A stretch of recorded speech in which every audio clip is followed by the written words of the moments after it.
Thank you, Mr. Allen. It's nice to hear nice words about me. I didn't think I'd hear those nice words until after I was dead or something like that, so it's good to be here. And this is and thank you to Dr. Hafner in anticipation for his giving me permission to land my helicopter around the Lakewood campus. So I intend to do that sometime, I hope. A greeting to all our distinguished guests, and my congratulations to the faculty for another job well done. And what the faculty does is so important. The future belongs to the educated. And on behalf of the students and parents, I want to thank you for having taken care of these people throughout their educational career. Congratulations to all the graduates. Your fathers and mothers are surely proud of you today. I suspect that the parents that are here tonight will remember this graduation much longer than you graduates will. They have given you tremendous gift by supporting your education. And if your parents are here tonight, be sure and thank them. Now, I don't remember my graduation from Northwestern University. I distinctly remember my graduation from medical school. And I want to assure the graduates that if I had not been speaker tonight, I would have never had the opportunity to stand at the head of a class. I know that most of you have had to work to support your own education, and I have talked to many students in the educational system that had to work and make great sacrifices to get their education. But be assured that education is worth it. If your teachers have touched your souls, you have received much more than you paid for. Until now, you have had others define who you are, first as a child and more recently as a student. And let me assure you that the real exciting part of life is about to begin. You graduates stand at the threshold of finding out what you're going to be when you grow up, although I see several of you have already grown up. And your life will be a great adventure. If this graduating class was representative of the world as a whole, and we were compressed down to 100 people, the 100 people would look like this. 80 of you would have some food and shelter, but 20 would not have either. 50 would suffer from malnutrition. 82 would be able to read and write, but 18 of you could not do either. And one of you would be dying of starvation. 6 would possess 59% of all the wealth in the world, and most all of these would be from the United States. Only 1 of the 100 would have a college degree, and only 1 of the 100 would own a computer. So you begin your career as a citizen of the greatest, most wealthy country in the world. And it's a great place to begin, and it's a great place to live your adventure. If your education has done what it's intended to have done, you have figured out that there is much more to learn. If your education has truly been successful, you have begun a long, lifelong process and a love of learning. But let me assure you that what you know right now is going to be different from what you need to know 30 years from now. I remember what life was like when I graduated. Coke was a cold drink. Pot was a utensil you cooked with. Hardware meant hammers and nails, and software was not a word. Scoring referred to athletics. I had never heard of CDs, laptops, word processing, or artificial hearts.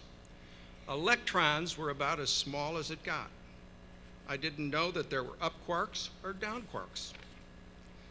In medical school, I was taught that ulcers were caused by stress, cancer was going to be cured any day now, and infections were about to be wiped out by antibiotics. When I look back on what I was required to know as a student, I feel like I have come from a foreign country. I come from the past, and that part of my life now seems so simple and quaint. So this life you are about to begin is a living thing. Your college education in general prepares you to live it and to grow with it. The facts you have learned will change. 80% of what I was taught in medical school is no longer taught and has been replaced in the curriculum. And as knowledge continues to grow, For instance, 10 years ago everyone knew there were 8 planets. Now there are, well, I don't know how many there are now because it keeps changing.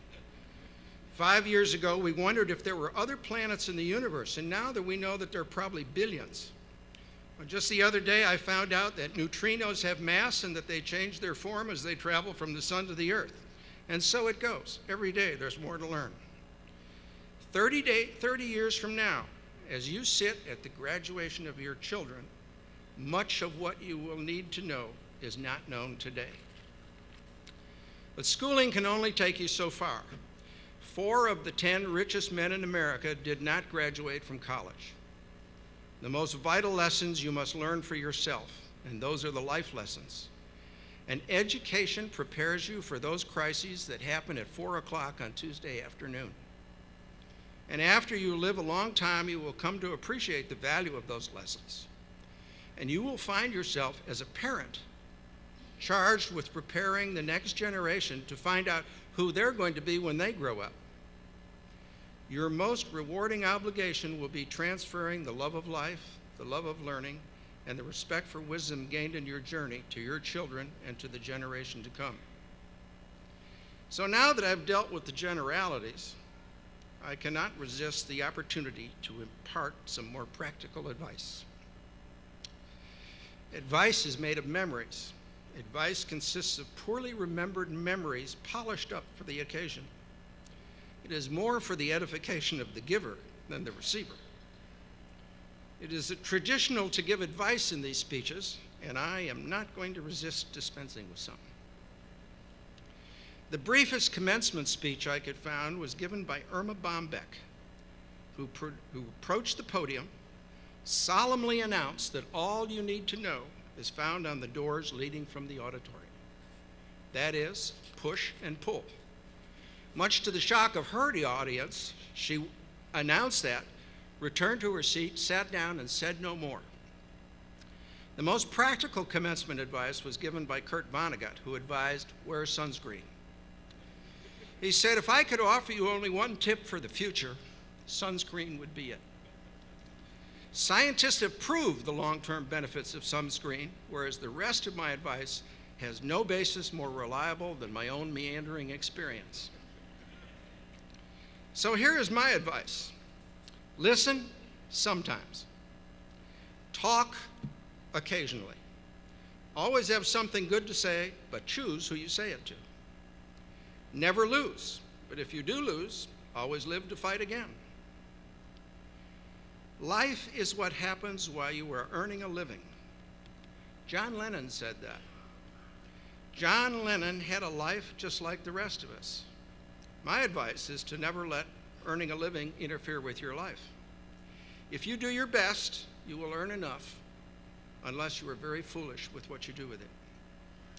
I suggest you choose a great author, and I would suggest Dr. Seuss,